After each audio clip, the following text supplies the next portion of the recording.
Kang wiped the sweat from his forehead and looked at the old hover truck engine in front of him. The sun was setting outside his workshop on the edge of New Sol Colony. This was his 5th repair today. His back hurt, but he smiled. The engine purred like new. That should do it, he said to himself, closing the metal cover. Kang's repair shop was small but clean. Tools hung neatly on the walls. Parts filled labeled bins. The shop sat alone at the end of a dirt road, half a mile from the nearest neighbor. Behind it, dense forest stretched for miles. At 32 years old, Kang had strong hands and a lean body from years of physical work. His black hair was cut short, and he always wore the same thing: gray work pants and a blue shirt with Kang's Repairs stitched on the pocket. He cleaned his tools and was about to close when he heard it. A high-pitched whine cut through the quiet evening air. It grew louder each second. Kang rushed outside. The sky blazed with a streak of bright blue light. Whatever it was, it moved fast, too fast for a normal ship. The light wobbled in the sky, leaving a trail of smoke. "That's going to crash," Kang muttered. He was right. The blue light dipped sharply down and disappeared behind the forest trees. A deep boom shook the ground. Birds flew from the trees, screeching. Then came silence. Kang stood still for a moment. A colony patrol would come soon to check, but something pulled at him. Curiosity. Worry. He wasn't sure. Someone might need help, he decided. He grabbed his emergency bag, a flashlight, and his portable toolkit. The forest was dark now that the sun had set. Kang turned on his flashlight and headed toward where he saw the crash. The walk took 20 minutes. The forest floor was soft with old leaves. Small night animals scurried away from his light. Then Kang smelled it, burning metal, and something strange, like mint and ozone mixed together. He pushed through a thick patch of bushes and stopped. In a small clearing lay the crashed ship. It wasn't large, maybe the size of 2 hover cars. Its shape was smooth and rounded, unlike the boxy human ships.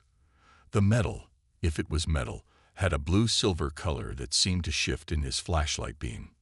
Part of the ship had cracked open. Strange liquids leaked onto the forest floor, making the plants sizzle and wilt. "Hello," Kang called. "Anyone there?" No answer. He moved closer, carefully testing each step. The ship was clearly not human-made. Everyone knew aliens existed. Humans had met 3 species since leaving Earth a century ago, but none had ships like this. Kang reached the opening in the ship's side. He shined his light inside and saw control panels with symbols he didn't recognize. Then his light caught something white. In the corner of the small cockpit lay a creature. Kang gasped.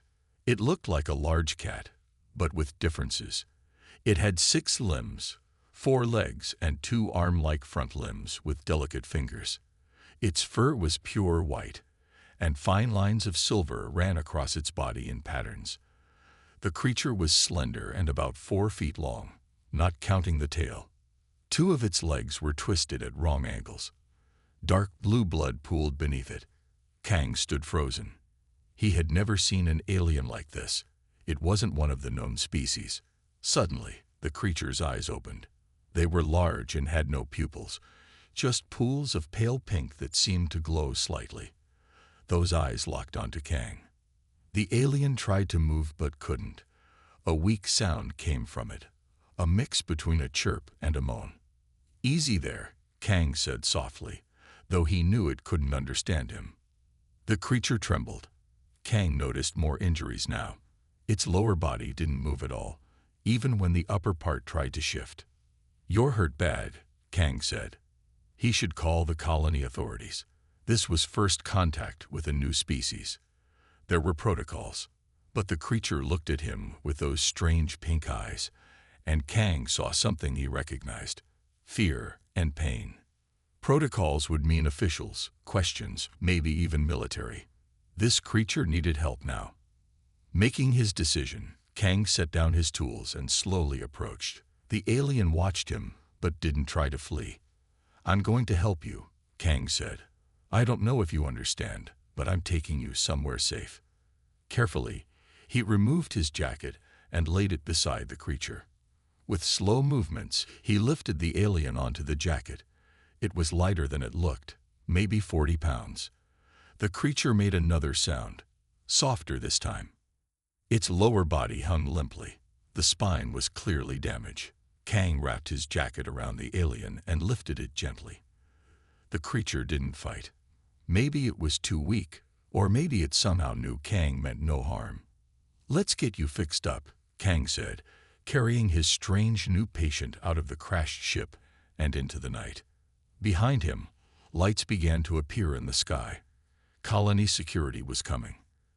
Kang hurried deeper into the forest. Kang hurried through the dark forest, the alien creature cradled in his arms.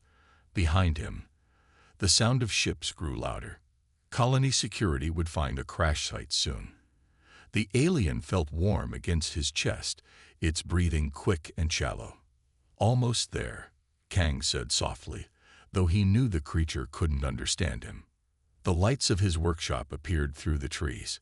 Kang looked down at his strange burden. In the moonlight, the alien's white fur seemed to glow. The silver patterns on its body shifted slightly, like living tattoos. Its eyes remained closed. Kang reached his back door and fumbled with the key. Once inside, he hit the lights with his elbow and locked the door behind him. He carried the alien to his small living area behind the workshop. "This is going to be your home for a while," he said. Kang cleared tools and parts off a workbench and laid down a thick blanket. Carefully, he placed the alien on this makeshift bed. Under the bright shop lights, he could see the injuries better. The sight made him wince. 2 of the alien's 6 limbs were badly twisted. Dark blue blood matted the white fur. But worse was the strange angle of its spine. The lower half of the alien's body lay completely still, while the front half twitched occasionally. "You're paralyzed, aren't you?" Kang whispered. He went to his emergency kit and pulled out medical supplies. He wasn't a doctor, but working alone in his shop meant he knew how to treat injuries. Still, he had never treated anything but humans, and the occasional pet. "I hope this helps and doesn't hurt you," he said. Kang filled a bowl with warm water and found a clean cloth. Gently, he began cleaning the blue blood from the white fur. The alien's eyes suddenly shot open.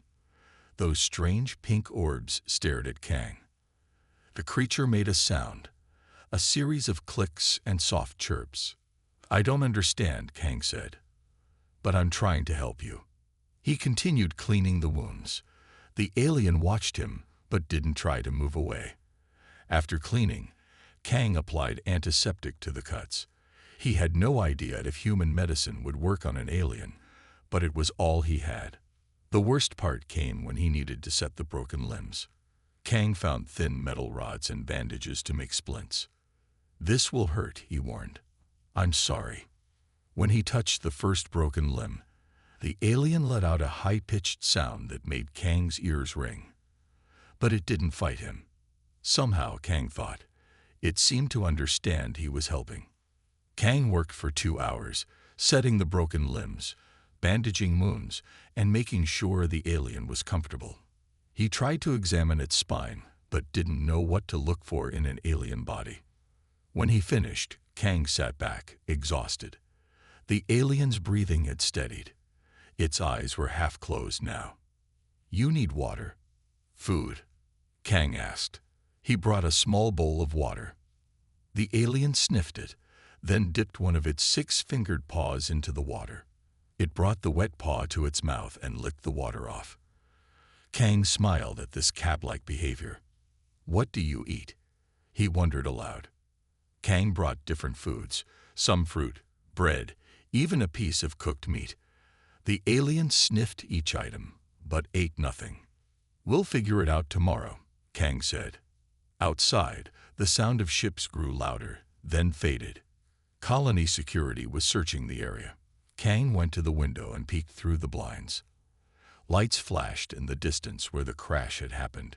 When he turned back, he found the alien watching him. Its pink eyes seemed more alert now. The creature lifted one paw weakly and held it toward Kang.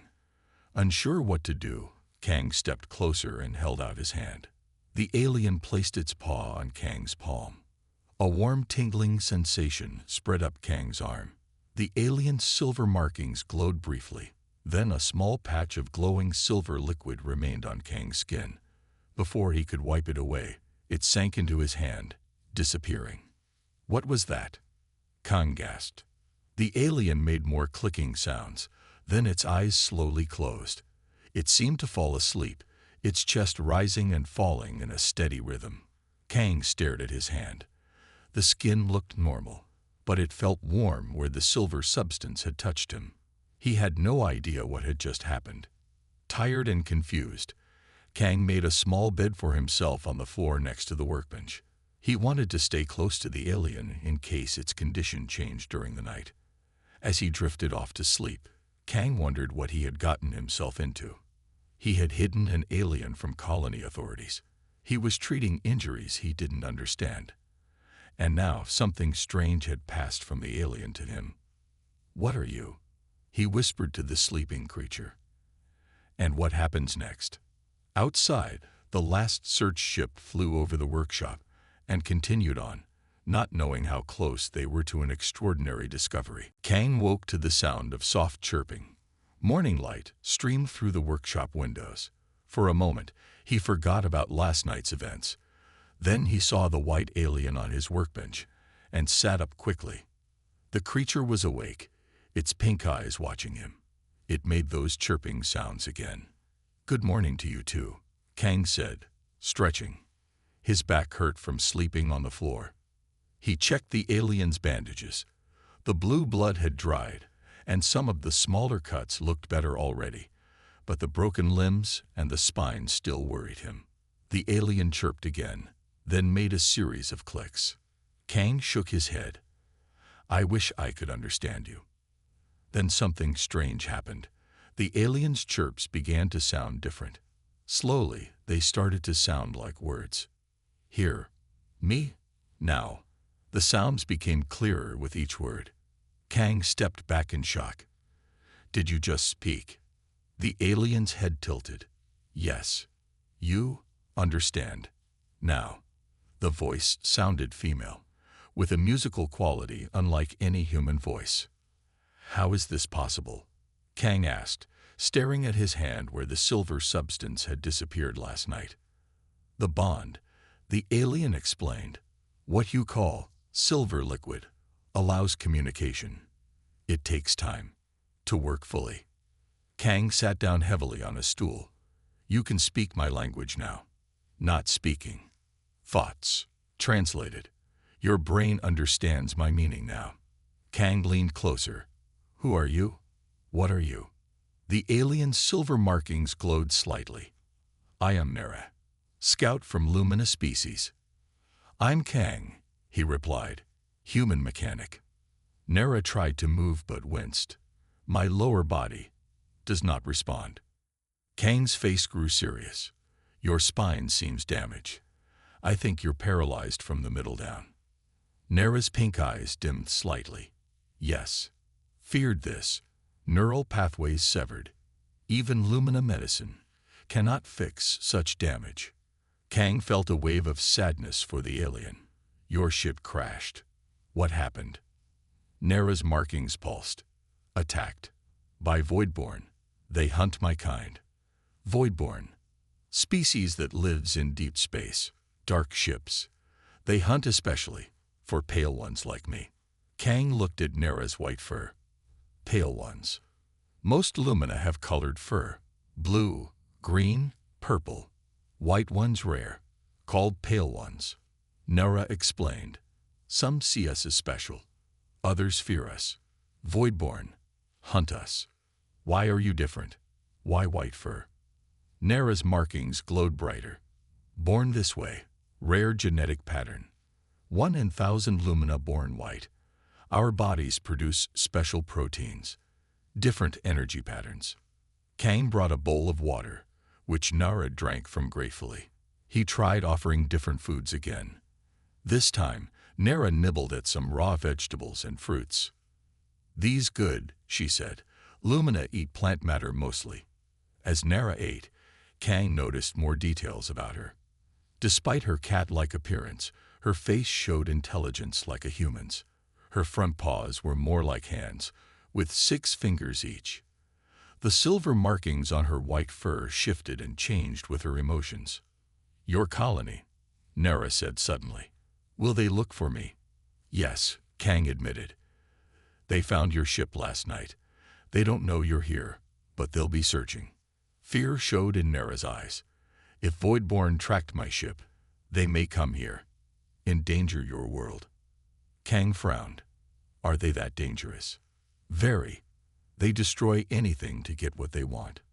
Nara tried to move again, then made a frustrated sound. "Cannot help. Cannot run. Useless now." Kang shook his head. "You're not useless. We'll figure something out." He went to work in his shop while thinking. Around midday, he returned with a sketch pad. "I have an idea," he said, showing Nara his drawing. "I can build you a platform, like a floating tray with sides. It would let you move around even if your legs don't work." Nara studied the drawing. "You would do this for me?" "Of course," Kang said. "That's what humans do. We help." Nara's markings glowed brightly. "Thank you, Kang." As Kang started gathering parts for the mobility platform, the radio in his workshop announced news. "Colony security continues the search for wreckage from last night's unidentified object. Citizens are asked to report any unusual sightings immediately." Kang turned down the volume and looked at Nara. Their eyes met in silent understanding. Both knew that keeping her hidden would become more difficult. But something in Kang had changed since last night. He wasn't just helping an injured creature anymore. He was protecting a new friend. "We'll be okay," he promised Nara, hoping he was right. 3 weeks passed since Kang found Nara. The workshop had become their shared home. Kang finished the hovering platform he designed, and Nara could now move around the shop by herself. The platform was simple but effective. A flat surface with raised edges that floated a foot off the ground. Nara could control it by touching panels on the sides. "This freedom feels wonderful," Nara said as she glided across the workshop floor. Her front half rested comfortably on the platform, while her paralyzed lower half lay secure inside it. Kang smiled as he fixed a customer's drone. "I'm glad it works." Life had found a new pattern. Kang worked in his shop during the day while Nara stayed in the back room. At night, they would talk for hours. Their bond grew stronger each day. "Tell me about Earth," Nara asked one evening as they shared dinner. Kang had discovered that Nara loved sweet fruits, especially apples. "I've never been there," Kang said. "I was born here on New Sol Colony. Earth is just stories to me." "Your parents told you these stories." Kang's face grew sad. "They died when I was young, during the resource wars." Nara's silver markings dimmed, showing her sadness. "I am sorry. They were engineers on a supply ship. Pirates attacked." Kang hadn't told anyone this story in years. "I lived with my uncle after that. He taught me to fix things." Nara moved her platform closer. "Is that why you help broken things? Because you couldn't fix what happened to your parents?" Kang looked up, surprised at her insight. "Maybe. I never thought of it that way." "What about your world?" Kang asked, changing the subject. "What's it like?" Nara's markings brightened. "Beautiful. 3 suns, oceans that change colors with the seasons, cities built in giant trees."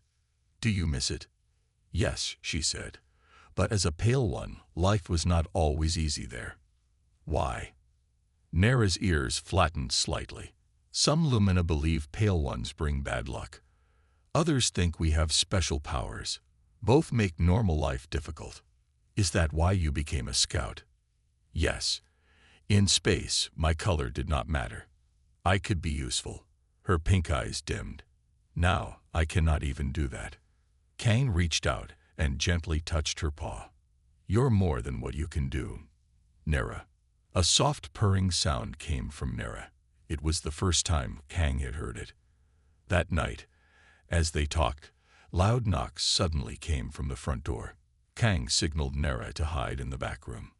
When he opened the door, a tall man in a colony security uniform stood there. His badge read Officer Jun.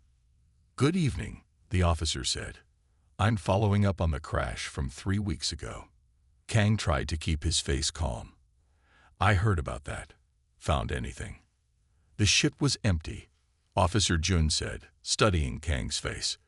"But we found footprints leading away from the crash. Human footprints and something else." Kang shrugged. "Lots of animals in those woods." "These weren't animal tracks we know." Jun looked past Kang into the workshop. "Mind if I come in?" "It's late," Kang said. "I was about to sleep. Maybe tomorrow." Jun nodded slowly. "Tomorrow then. I have a drone that needs fixing anyway." After the officer left, Kang rushed to Nera. "Colony security is asking questions. They suspect something." Nera's markings pulsed with worry. "If they find me, what happens?" "I don't know," Kang admitted. "Probably tests, questions. They might treat you well, or—" He didn't finish. "Or lock me away to study." Nera finished for him. "Like Voidborn would." "Not all humans are kind," Kang said sadly. The next day, Kang went to the market to buy food. While selecting fruits for Nera, he overheard 2 people talking. "They say the military is involved now," a woman said. "Whatever crashed wasn't from any human colony." "My cousin works in security," the other replied. "Says they found strange energy readings in the forest.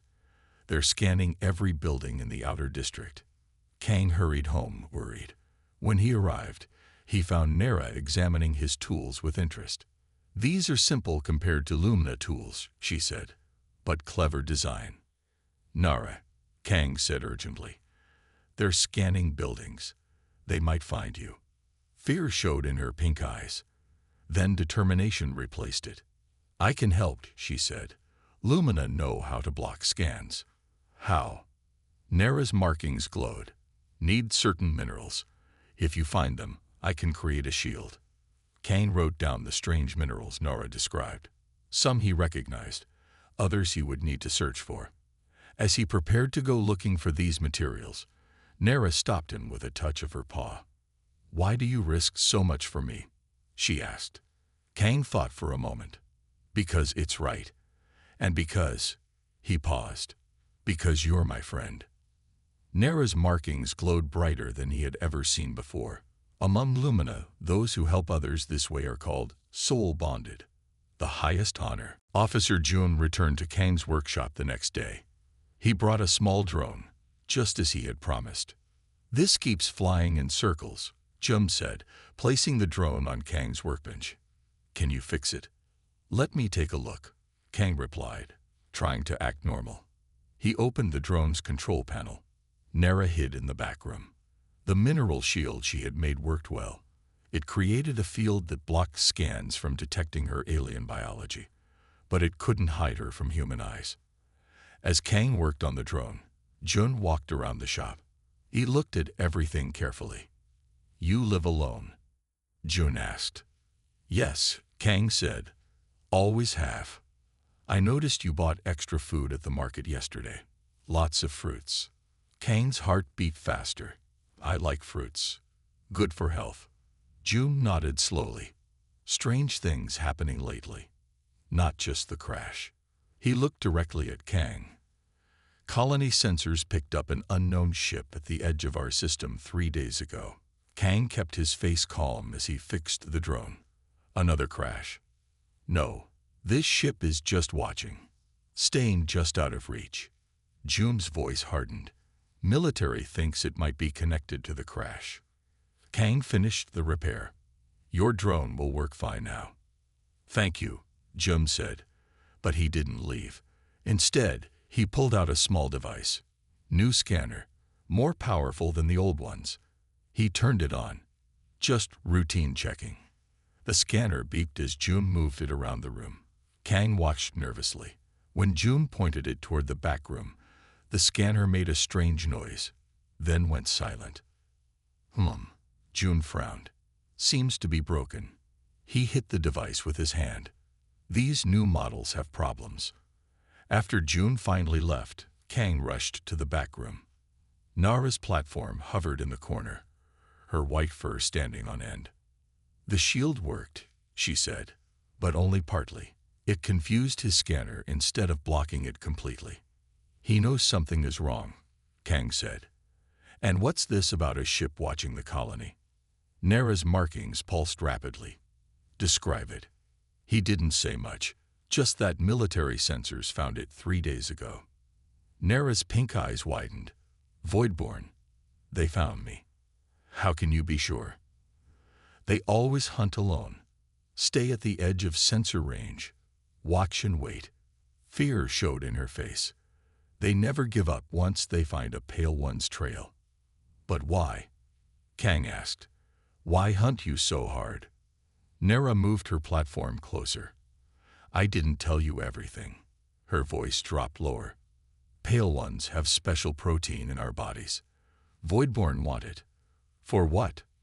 To make weapons, biological weapons. Nara looked down. Our protein, when changed in certain ways, can destroy whole species. Kang sat heavily on a stool.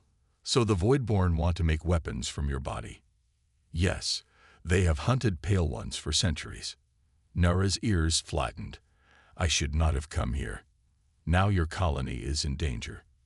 Later that night, Kang couldn't sleep. He watched Nara resting on her platform. Her white fur glowed softly in the moonlight coming through the window. A beeping sound broke the silence. It came from a small device hidden in Nara's platform. Nara woke instantly. My emergency beacon. It's working again. Is that good or bad? Kang asked. Both, Nara said. It means my people can find me now. But so can the Voidborn, if they are close enough. The beacon kept beeping. Nara explained that it sent a special signal that only Lumina ships could detect. But if the Voidborn ship was close, they might sense the energy spike. Can you turn it off? Kang asked. No. Once started, it runs until rescue comes. Nara's markings dimmed. I am sorry, Kang. I have put you in danger. Kang shook his head. Not your fault. We'll figure this out. The next morning, while Kang worked in his shop, the colony emergency alarms suddenly blared. The sound echoed through the settlement. Kang ran outside. Other people stood in the street, looking up. In the sky, colony defense ships raced toward space. His neighbor called over to him. They say a hostile ship entered our atmosphere. Military is responding. Kang rushed back inside. Nara, the Voidborn. They're here. Nara moved her platform to the window and looked out. Too soon. My people cannot be here yet. Her voice shook. The Voidborn must have detected my beacon. What do we do? Kang asked. Before Nara could answer, there was a pounding at the door. Kang opened it to find Officer June standing there, now wearing full military gear. Colony is under attack, June said sharply. And I know you're hiding something, Kang. Something connected to that crash. His hand rested on his weapon. Time for secrets is over. Kang stood at the door, facing Officer June. His mind raced, searching for words. Let him in, Nara's voice called from behind. It's time. June's eyes widened at the strange voice. Kang stepped aside, and the officer entered the workshop with his hand still on his weapon. When he saw Nara on her hovering platform, he froze. What? Who is this? June asked, his voice barely above a whisper. I am Nara of the Lumina, Nara said, her pink eyes fixed on the officer. The ship attacking your colony is hunting me. For a long moment, June just stared. Then, slowly, he moved his hand away from his weapon. The crash victim, he said. You've been hiding an alien all this time, Kang. She was hurt, Kang explained simply. She needed help. Before June could respond, his communication device beeped. He answered it. Officer June here. Yes, sir. I understand. He looked at Nara. Command says the attacking ship is sending down smaller crafts. They're searching for something. For me, Nara said. We must act quickly. Surprisingly, Jun nodded. What do you need? Kang couldn't believe it. You're going to help us. I've seen what happens when species fight, Jun said grimly. My parents died in the Centauri conflict. If there's another way, I'll take it. He looked at Nara. Besides, any enemy of those things up there is a friend of mine. As alarms continued to sound outside, the three formed a quick plan. Jun would report that the search area needed to be moved away from Kang's workshop. This would buy them time. Time for what? Kang asked after Jun left. To try something impossible, Nara replied. Her markings glowed with new energy. Kang, I've been watching you work. Your mechanical skills are unlike anything I've seen. What do you mean? Lumina believe neural damage cannot be fixed. But humans, she paused. Humans find ways to solve problems we think are unsolvable. Kang began to understand. You think I can help you walk again? Not just walk. If I can move, I can help fight the Voidborn. Her pink eyes shone with hope. Your mechanical knowledge combined with my understanding of Lumina biology might achieve what neither could alone. Kang scratched his head. I fix engines and drones, not living beings. The principle is not so different, Nara said. Neural pathways are like circuits. They carry signals from brain to body. For the first time since he found her, Kang saw real hope in Nara's eyes. He couldn't say no. I'll need help, he said. Someone who knows about medicine. Can you trust anyone? Nara asked. Kang thought for a moment. Hyun, my old friend. She's a doctor at the colony clinic. While colony defenses fought the Voidborn ships in the sky, Kang contacted Hyun. He told her he needed urgent help with a special patient, but didn't explain more. Hyun arrived an hour later. When she saw Nara, she dropped her medical bag in shock. Kang, what have you done? She whispered. After quick introductions, Kang explained their idea. Hyun listened carefully, her medical training battling with disbelief. This is crazy, she said finally, but fascinating. The three worked through the day. Hyun examined Nara's spine while Kang sketched designs. Nara explained Lumina biology as best she could. Your nervous system conducts electrical signals differently than ours, Hyun said. But the basic principle is similar. Kang started building a device based on their combined knowledge. It was an exoskeleton for Nara's lower body, with tiny sensors that would connect to her damaged neural pathways. The device will read the signals from above the injury, Kang explained, and send them to your lower body. Like a bridge over a broken road, Nara said, understanding. As night fell, they completed the prototype. It was a delicate framework of metal and wire that would fit around Nara's paralyzed lower half. Tiny needles would connect to specific points on her spine. This will hurt, Hyun warned, and it might not work. I understand, Nara said, but we must try. The procedure was difficult. Hyun guided the placement of the neural connectors while Kang adjusted the mechanics. Nara stayed conscious, directing them with knowledge of her own biology. When the last connector was in place, Kang activated the system. Nothing happened. It's not working, he said, disappointed. Wait, Hyun said, watching her medical scanner. There's activity in the neural pathways. Slowly, one of Nara's paralyzed legs twitched. Then another. I feel something, Nara said, her voice filled with wonder. A tingling. Kang adjusted some settings. Try to move your back legs. With great effort, Nara's paralyzed legs moved slightly. Not enough to walk, but movement nonetheless. It's working, Hyun exclaimed. Tears formed in Nara's pink eyes. You did the impossible. How much time do we have? Kang asked, looking at Jun's worried face. Maybe an hour, Jun replied. Colony forces are fighting them, but these Voidborn are strong. Hyun checked Nara's vital signs. The neural interface is working, but she needs time to learn how to use it. Her brain must form new connections. Nara's markings pulsed rapidly. No time. Voidborn will find us. She tried again to move her back legs. They twitched but couldn't support her weight. Suddenly, a new sound came from Nera's emergency beacon. Different from the steady beeping before, this was a pattern of long and short tones.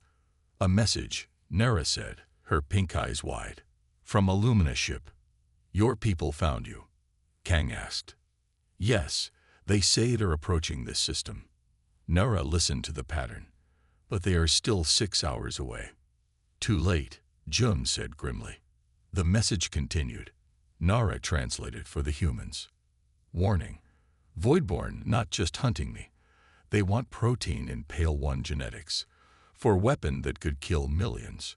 Her voice trembled. If they capture me, many worlds will be in danger. The room fell silent. The stakes were even higher than they had thought. We need to move Nera somewhere safer, Hyun suggested. Jun shook his head. No time. Colony is in lockdown. Streets aren't safe. He looked at his weapon. We make our stand here. Kang walked to his workbench. If we have an hour, we have time to prepare. His mind raced with ideas. This is my workshop. I know every tool, every part. We can use that. With renewed purpose, they began preparing. Kang created traps using parts from his shop. Jun contacted a few trusted soldiers who could help defend without revealing Nera to authorities. Hyun worked to improve the neural interface, making small adjustments. As they worked, Nera's emergency beacon received another message. More information about Voidborn, she said. My people say they are vulnerable to high-frequency sound. It disrupts their nervous systems. Kang smiled. I can work with that. He began modifying some audio equipment from an old entertainment system. When he finished, he had created several makeshift sonic weapons.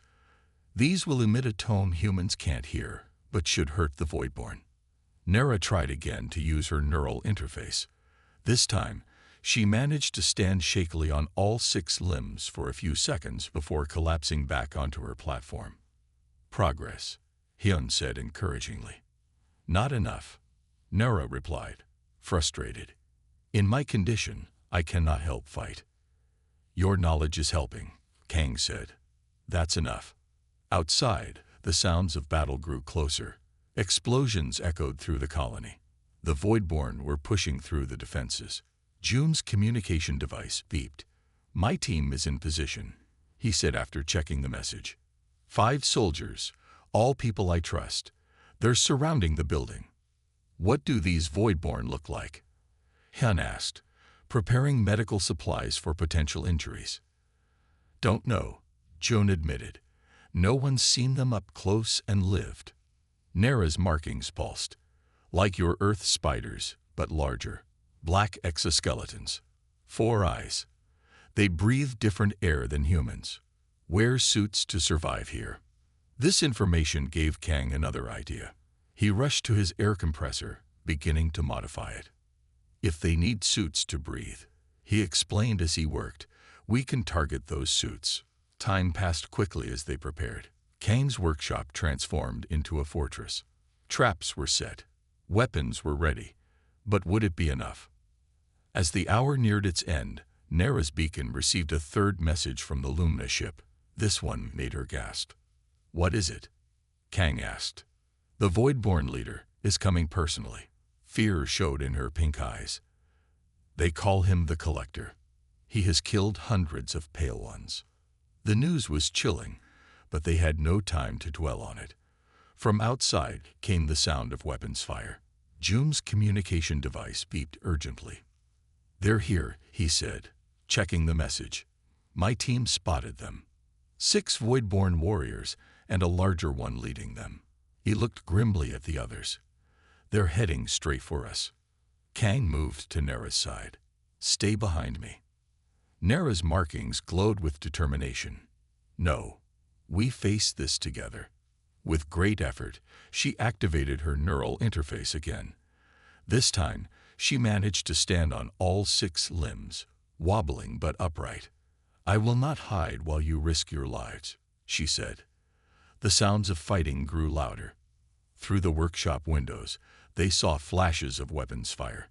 The colony's night sky glowed red from distant explosions. "They're coming through the front," Jun said, positioning himself by the door with his weapon ready. Kang looked around at their small group. A mechanic, a doctor, a soldier, and a paralyzed alien fighting to stand on her own, against an enemy that had hunted across the stars. The odds seemed impossible. The workshop door exploded inward in a shower of wood and metal. Everyone ducked for cover. Jun fired his weapon at the doorway, forcing the attackers back momentarily. "Activate the first trap," Kang shouted. He unpressed a button on a remote control Kang had built. A high-pitched sound filled the air, too high for human ears, but clearly affecting something outside. Strange screeching noises came from beyond the doorway. "It works," Jun said, peering cautiously around his cover. But the victory was brief. A dark, spider-like form appeared in the doorway, larger than the others. Unlike the smaller Voidborn, this one seemed unaffected by the sound. "The Collector," Nara whispered. "He has protection against sonic attacks." The Collector was nearly 7 feet tall, with 8 limbs and 4 glowing red eyes. A breathing apparatus covered the lower part of its face. Its black exoskeleton gleamed in the workshop lights. Behind him, 6 smaller Voidborn warriors recovered from the sonic attack and entered the workshop. They moved with frightening speed. Jun and his soldiers fired their weapons. 2 Voidborn fell, but the others scattered, taking cover behind Kang's equipment. The Collector spoke, his voice translated by a device on his suit. "Give us the Pale One, and you may live." "Never," Kang replied, standing protectively in front of Nara. The Collector's red eyes fixed on Kang. "Humans, always interfering in matters beyond your understanding." He gestured to his warriors. "Take the Pale One. Kill the rest." Chaos erupted in the workshop. Voidborn warriors attacked from multiple directions. Jun and his soldiers fought bravely, but they were outnumbered. Kang activated more of his traps. One sprayed pressurized air that damaged a Voidborn's breathing suit. Another released a shower of metal parts that confused their sensors. Through it all, Nara struggled to master her neural interface. She managed to stand longer now, taking wobbly steps on all 6 limbs. But she still couldn't move quickly or steadily. The Collector advanced toward her, ignoring the battle around him. His focus was solely on the Pale One. "So many years hunting your kind," he said to Nara. "Your genetic material will give us the final component we need." Kang stepped between them, holding a welding tool as a weapon. "You'll have to go through me first." The Collector laughed, a harsh sound through his breathing apparatus. "Gladly." With shocking speed, one of the Collector's limbs struck Kang, sending him flying across the workshop. He crashed into a wall and fell to the floor, dazed. "Kang!" Nara cried out. She tried to move toward him, but her legs buckled. The Collector loomed over her. "Your protector can't help you now." Something changed in Nara at that moment. Her silver markings began to glow more brightly than ever before. Her pink eyes narrowed with determination. "You're wrong," she said. Then, with tremendous effort, she forced her neural interface to its limits. Pain shot through her body as the device sent powerful signals along her damaged neural pathways. But something unexpected happened. The interface connected with her natural lumina biology in a way neither she nor Kang had anticipated. Energy coursed through her body. Her silver markings glowed like small suns. She rose steadily to her feet, standing firmly on all 6 limbs for the first time since the crash. The Collector stepped back in surprise. "Impossible. Your spine was severed." "Human technology," Nara said, her voice stronger than before. "Combined with lumina biology, something you never considered." The neural interface hummed with energy. Nara discovered that it wasn't just allowing her to move. It was enhancing her natural lumina defensive abilities that had been dormant because of her paralysis. Electricity crackled between her silver markings. With newfound strength and speed, she leaped at the Collector. The workshop filled with blinding light as Nara's electrical energy discharged. The Collector screeched, his systems overloading. His warriors turned to help him, giving June and his soldiers the opening they needed.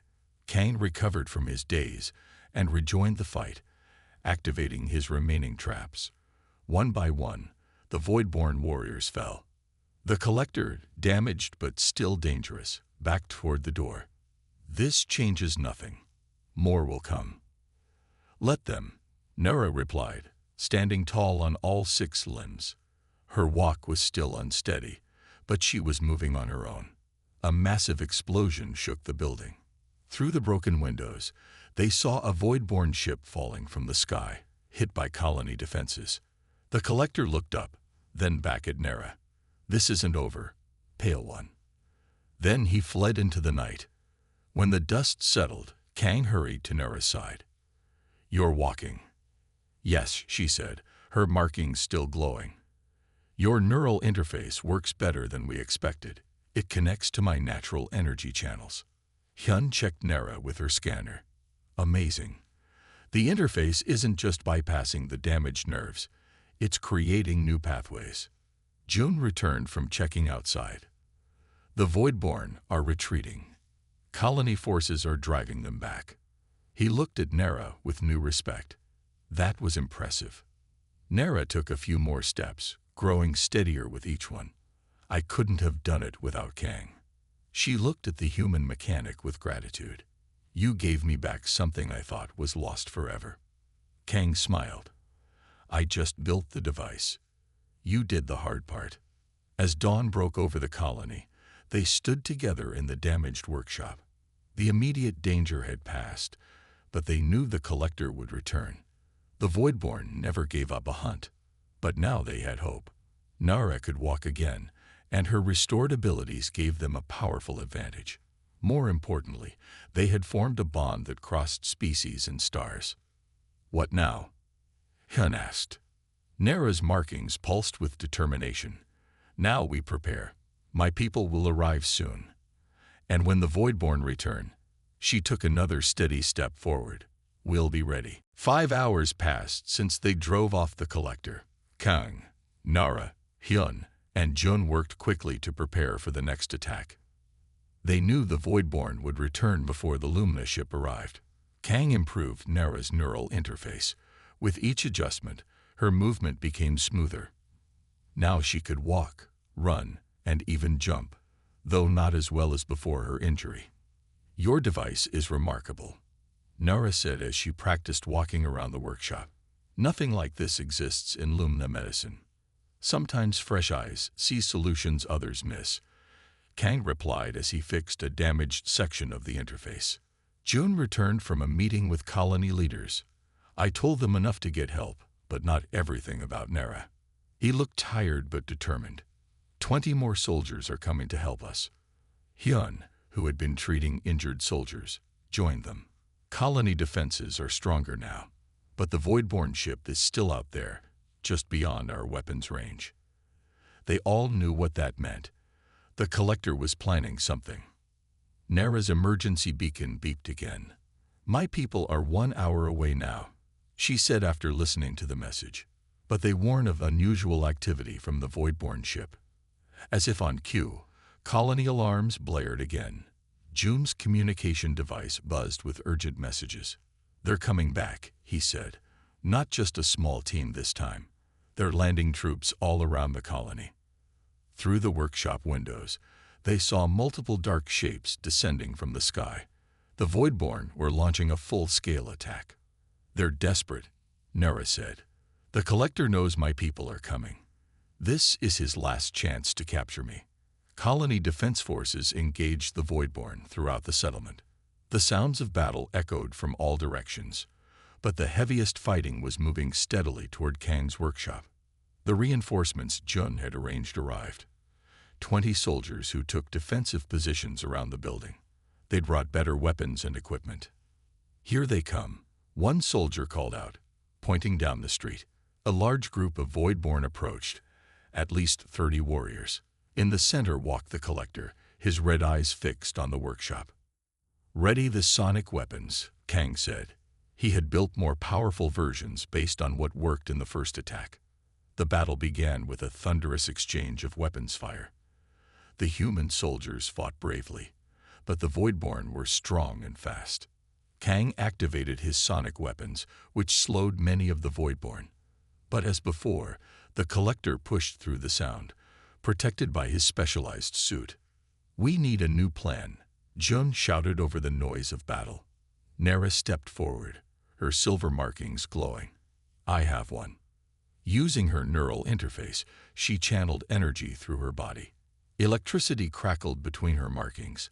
When 3 Voidborn broke through the defenses and entered the workshop, Nera released the energy in a blinding flash. The attackers fell, their systems overloaded. But the effort weakened Nera, and she stumbled. "The interface can't handle that much power," Kang warned, catching her before she fell. "Then we need to make it stronger," she replied. While Jum and the soldiers kept fighting outside, Kang and Hyun quickly modified the neural interface. They increased its power capacity using parts from Kang's equipment. "This might burn out the system entirely," Kang warned. "It's a risk we must take," Nara said. The battle intensified. More Voidborn pushed toward the workshop. Then the Collector himself broke through the defenses, throwing aside human soldiers as he came. He entered the workshop, his red eyes glowing with hatred. "No more games, Pale One. You will come with me now, or every human in this colony dies." Nara stood tall, her modified neural interface humming with power. "You're wrong, Collector. Today your hunt ends." She unleashed all the energy the interface could channel. A blinding web of electricity filled the workshop. The Collector screeched as the energy targeted his protective suit, overloading its systems. For a moment, everything was bathed in brilliant white light, then darkness as the workshop's power systems failed. When emergency lights flickered on, they saw the Collector on his knees, his breathing apparatus damaged. Around the colony, the Voidborn warriors suddenly retreated, their link to their leader disrupted. Kang rushed to Nera's side. The neural interface was smoking, parts of it melted from the energy surge, but Nera still stood. "Are you okay?" he asked. "Yes," she said, her voice weak but steady. "The interface is damaged, but it still works. I can still walk." The Collector looked up at them, his red eyes dimming. "How?" he rasped through his failing translator. "How did a simple human mechanic defeat technology that took us centuries to develop?" Kang looked at the damaged but functioning neural interface he had built. "Because I don't see problems as impossible. I just see things that need fixing." Before the Collector could respond, a new sound filled the air. A ship appeared in the sky above the colony, sleek and glowing with blue-green light. The Lumina had arrived. Beams of light shot from the Lumina ship, targeting the Voidborn vessels. One by one, the enemy ships fell or retreated. In the days that followed, the colony welcomed the Lumina as allies. The Voidborn fled the system, their Collector captured by Lumina forces. When the Lumina medical team examined Nera, they were astonished. "This shouldn't be possible," the Lumina doctor said, studying the neural interface. "Our most advanced medical science cannot repair such injuries. Human mechanics can sometimes see solutions others miss," Nara explained. Word spread throughout the galaxy. The story of a human mechanic who helped an alien walk again when her own people thought it impossible. It became a symbol of humanity's unique gift, not superior technology or strength, but the combination of compassion and practical ingenuity. Nera chose to stay at New Sol Colony as an ambassador between humans and Lumina. Kang continued to improve the neural interface, working with Lumina scientists to develop it further. Together, they established a new workshop that combined human mechanical knowledge with Lumina biological science. Soon, patients from across the galaxy came seeking help for incurable conditions. "What made you save me that night?" Nera asked Kang one evening as they watched the sunset from his rebuilt workshop. Kang thought for a moment. "I saw something broken that needed fixing," he said simply. "That's what humans do best." Nera's markings glowed warmly. "And that," she said, is why the stars need humanity.